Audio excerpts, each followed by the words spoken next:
We are looking at how to pronounce the name of the supermarket company, which is a German international discount supermarket chain that operates over 10,000 stores across Europe and the United States.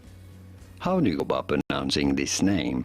In German, since this is a German brand, you could argue that it should be pronounced this way. It is normally pronounced as Lidl, Lidl. However, in English, it is normally said as simply Lidl, Lidl, or, in German, Lidl. Which pronunciation do you think is more suited, more correct? They're probably both correct, but let me know in the comments. Here are more videos on how to pronounce more brand names whose pronunciations aren't exactly always obvious. I'll see you there to learn more.